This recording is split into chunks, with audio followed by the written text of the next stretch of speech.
surprise here, I tell you. You call it the USS team. Yeah, like 22,000 feet.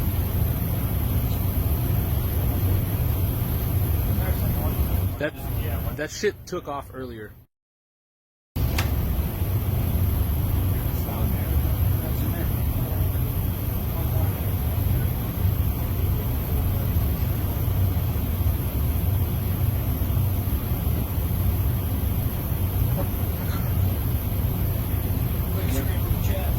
Wouldn't surprise you, I tell you.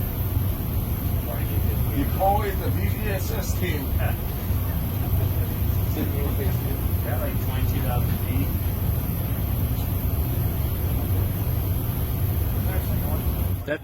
That shit took off earlier. We're going to release something new today that shows that this activity is ongoing. This is from 2023 off of USS Jackson.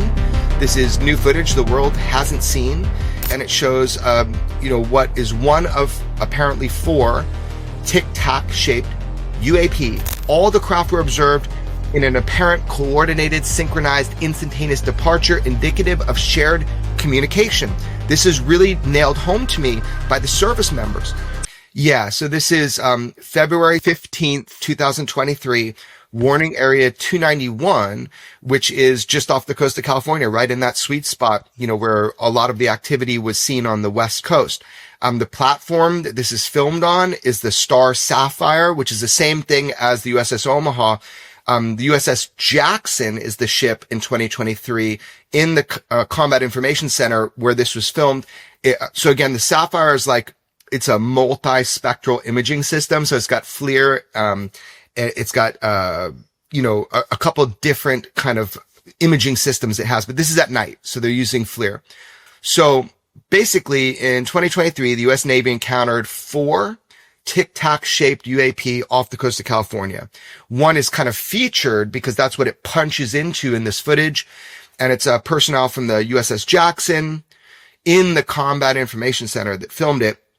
One of the vehicles of unknown origin was observed exiting the water. So we'll talk about that. Not on the camera. This is how it got sighted in the first place. They're up on the bridge and someone sees a craft come up out of the water, almost like doing a systems check, just slowly rising up out of the water.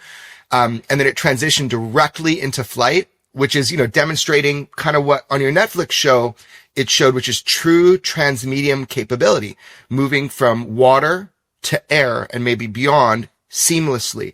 And you'll see there's no flight control surfaces. There's no conventional propulsion signatures like heat plumes, exhausts. The UAPs were detected and observed. This is very fascinating in an instantaneous synchronized departure, like all 4 of them. We know it's not camera artifacts, which we'll get into later. And, look, again, the operator, the purpose, the capability, the origin, the intent are all unknown. And these craft, what we're about to show you, is a true UAP. It's an unidentified object.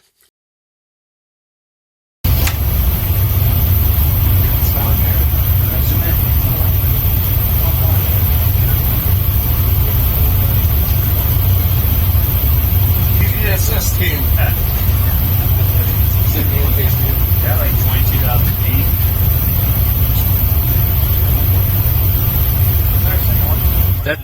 That shit took off earlier. So first you kind of see this wide pan and there's a couple targets that are in that area. And then it kind of punches in to that rectangle and it appears the object comes up, but it doesn't. I believe that the camera is auto tracking from the bottom left object. So it doesn't actually rise up in space.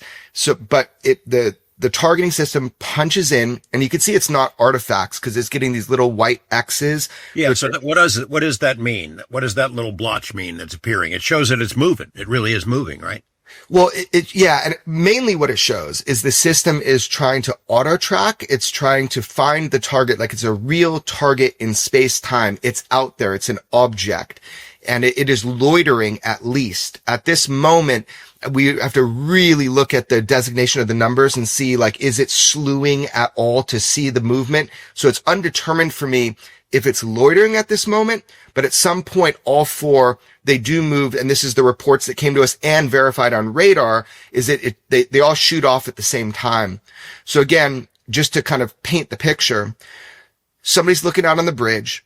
They see one of these craft come up out of the water and rise up. They run over to their radar. And in fact, they do see 4 hard targets, like distinguished targets, not ghost targets, like they're there.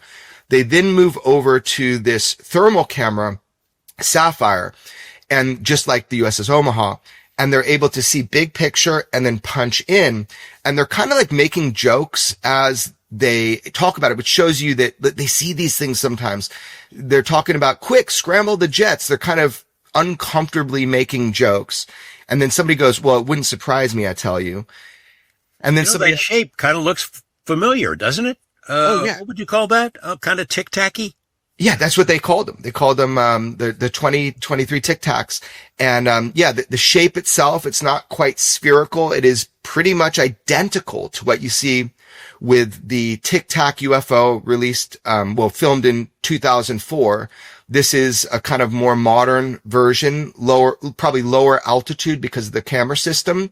But yeah, it's shaped. The signature is shaped like a Tic-Tac in the same area. There is no shot recorded by these guys for what we've seen so far of all 4 of them on the screen at the same time, though, is there?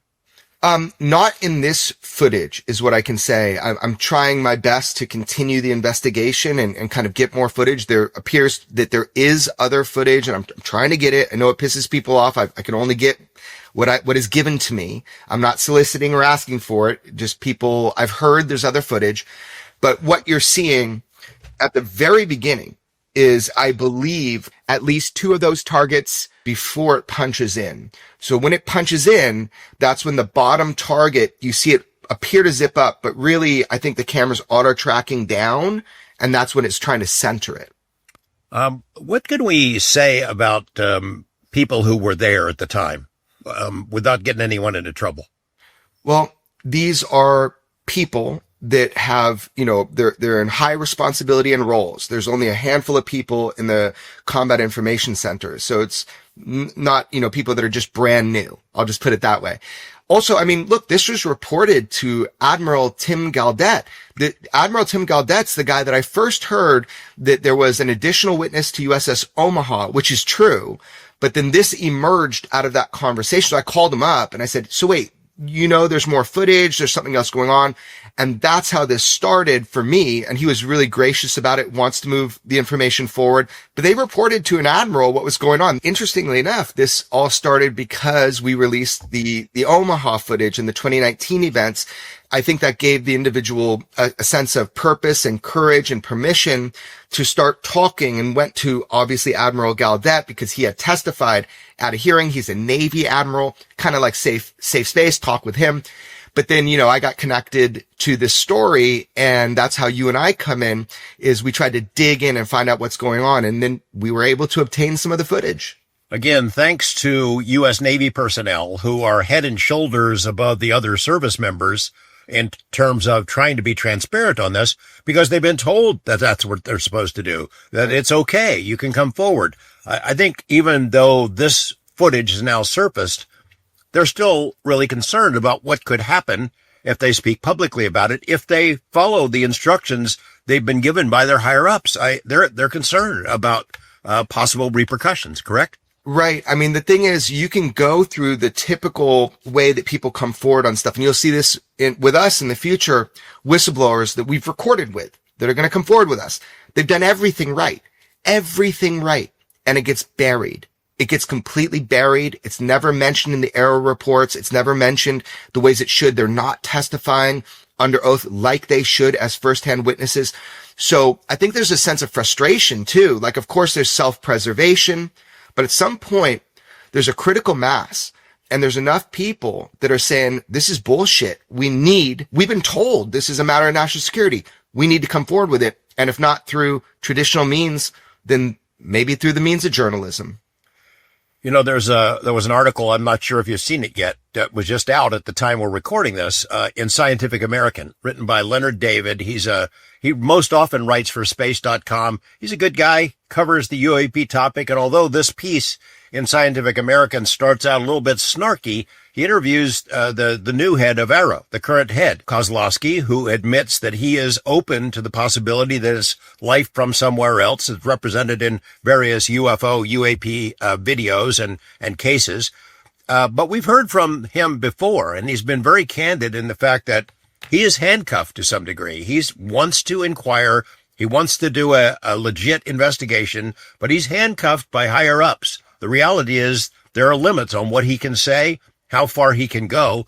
And I wonder how this video will be treated by the AARO office now that we're making it public.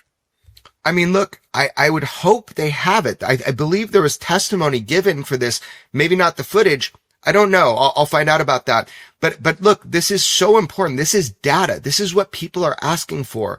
This is what people want is the footage and to be able to analyze. So look, we're doing our best to give people more of this. And a lot of people have taken risk in order to put things like this out. Let me just go over a few of the bullet points again. So when you're watching the footage, people understand.